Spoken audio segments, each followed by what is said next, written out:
guys, welcome to this week's Quick Picks. We've got a pretty standard-sized list this week. Do you want to start us off with a pick?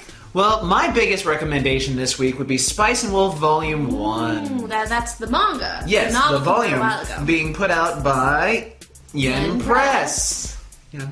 I knew that. Of course you knew I that. knew You know that. everything. Look. But Spice and Wolf is the story of a feudal kind of time frame in which a traveling merchant, befriends the god of the harvest, Horo the Wise. But it's not Japanese feudal, it's really more medieval. Almost. Yes. It's very European influenced, at least if it's anything like the anime. And it deals with a lot of conflict between the industrialization, the spread of technology, and Christianity versus pagan beliefs. Some mysterious religion that doesn't have a name, but involves a single god, but doesn't have a name. At least in the anime. I vaguely remember it being clearly Christian. I don't remember them specifically stating, although the inspiration was clearly there. But you know what? Volume 1, the graphic novel. You go find it. My first pick would be, and I've talked about this series a lot, Oku Volume 3, as long as we're talking about sort of vaguely alternate history stuff. This one is set in Japan, but it's set in Japan, a Japan where men have started succumbing to a disease, and there are considerably fewer men than women in Japan. So the shogunate, the control of Japan, the political control and military control of Japan has been taken over by women. And the female shogun has a male harem. It's not, however, a fan servicey, yaoi, whatever series. It's by Fumiya Shinaga, who is one of the best mangaka working in Japan today. I have no problem saying that. She does amazing character work. She's best known for Antique Bakery, which is a shoujo kind of light BL. And she does have some hardcore yaoi out there, but this isn't it. It's not yaoi. This just involves harems. It's a story. Girl shogunates. Yeah, it's cool, but it's not like a pretty boy. It's not a harem manga.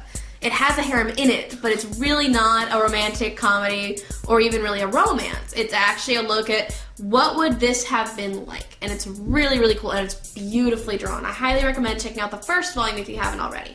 And if you have, then you probably wanted the second volume, and you probably want the third volume, which is out now. That's a pretty large endorsement. I know. It's a really good series.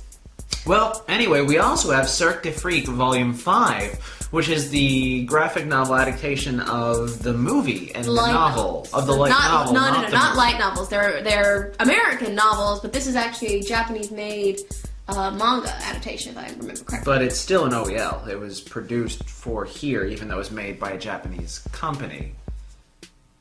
Anyway, Cirque Du Freak was a movie you might have seen, which was really fun. It was a lot of fun. I haven't read it myself. The 5th volume comes out today. But I had a lot of fun watching the movie with its tones of a boy who becomes the assistant to a vampire.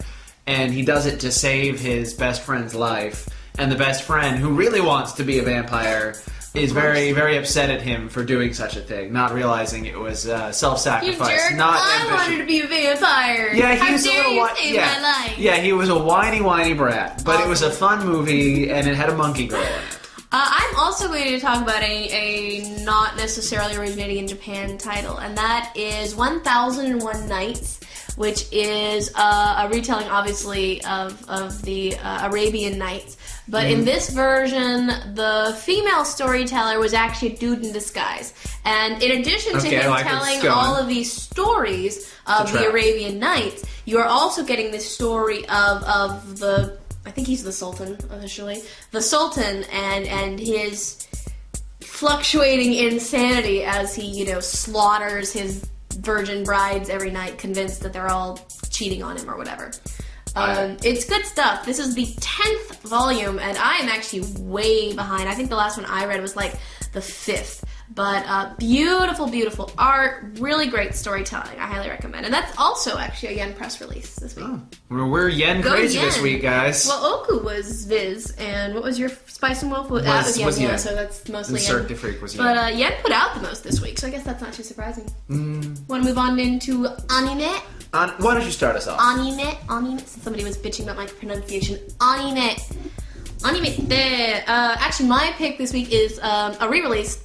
And it's not a Japanese name. It's Le Portrait de Petite Cosette, the Portrait of Young Cosette. It is not a Les Mis-related thing. It's actually a 3-episode horror OVA, and I watched it quite some time ago and was really impressed. I think I actually only watched one episode of it though, but it's directed by Akiyuki Shinbo, you know, the guy famous for Sayonara Zetsubo Sensei, Bakemonogatari, all that stuff. But this is very much not in that vein. It's also not animated by Shaft. It was done by Dome.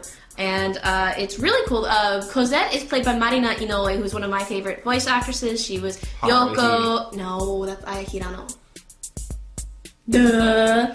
Oh, man. How could I? Marina Inoue played Yoko in Gurren Lagann. She played Kyoko in Skip Beat. She played the main character in Valkyria Chronicles. You know Marina Inoue if you listen to Japanese dubs at all. But yeah, so I thought that was really interesting. I didn't actually realize until I was looking into it that it was Shinbo title. So I'm looking forward to, and it's only $20. So that's the SRP. So of course you're gonna get it cheaper. So I'm looking forward to looking at that one again.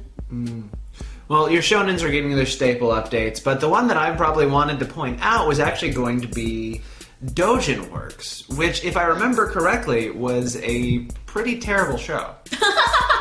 I never watched it. Like, the whole premise of it is it's a bunch of people who like doing Dojin. Yeah, I remember And that. so it's like a schoolgirl, her best friend, who's really mutedly quiet, you know, stereotype. But isn't she like a hardcore smut doujinshi creator? Yes. It's always the quiet ones. Yeah.